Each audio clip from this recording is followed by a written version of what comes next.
Pourquoi vous avez choisi cet artiste? Le thème de la grande lessive était d'avoir de la couleur. Il regarde le Congo et il voit que le Congo a beaucoup de couleurs. Donc déjà il recycle mais il donne beaucoup de couleurs. Ici, il copie le Congo. Il prend vraiment des vieilles choses qui ne servent à rien, qui ne servent plus à rien. Il les prend et après il les utilise pour que ceux qui ne servent plus à rien servent maintenant à quelque chose. Et j'espère que vous allez le rencontrer parce que c'est un homme très gentil.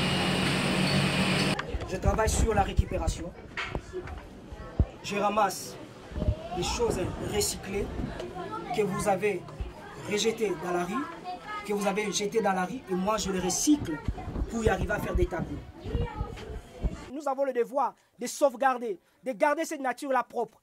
Et c'est à vous et à moi. Voilà pourquoi moi, j'ai fait mon pas pour vous faire voir que nous devons changer, arriver en fait à transformer toutes ces matières-là à des choses encore utiles pour notre société. L'homme a perdu cette discipline de sauvegarder son environnement. C'est très mauvais. Nous sommes en train de détruire notre nature. À quel âge avez-vous eu l'inspiration? Bon, au début, j'ai commencé à peindre, j'ai commencé à dessiner à l'âge de 6 ans, 7 ans. Mais quand je suis allé à l'Académie des Beaux-Arts, ça m'a pris du temps. C'est en 2009 que j'ai terminé mes études. Et en 2010, je me suis plongé dans ma vie professionnelle. C'est la nature, c'est cette réalité-là qui m'a inspiré à arriver à obtenir ce que vous voyez là.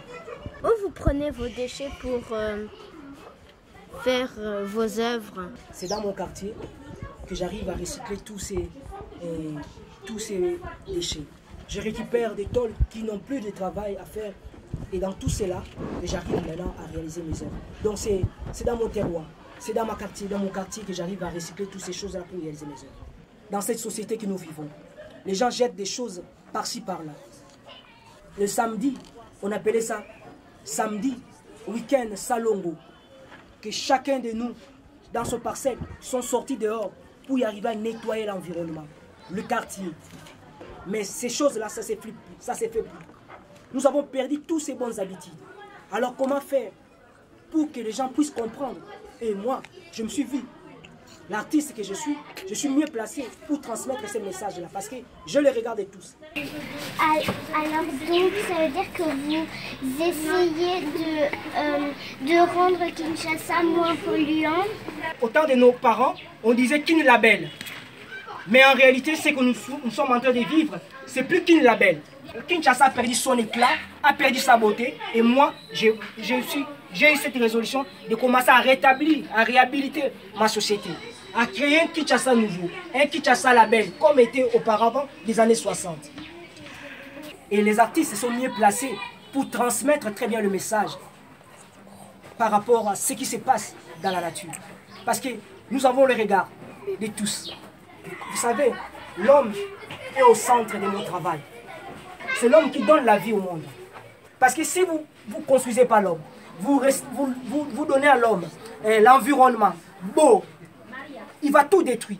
Mais si vous construisez l'homme, vous montrez, vous lui donnez des instructions, comment il doit utiliser cet environnement, il va bien prendre soin de cet environnement-là. Voilà pourquoi dans mon travail, je commence à construire d'abord l'homme. L'homme est au centre. Envoyer les enfants à l'école, c'est très important. Parce que le Congo de demain, c'est vous et moi. Mettons de l'ordre dans la cuisine. Mettons de l'ordre dans la cuisine, c'est quoi? Mettons de l'ordre dans la nature, dans notre société.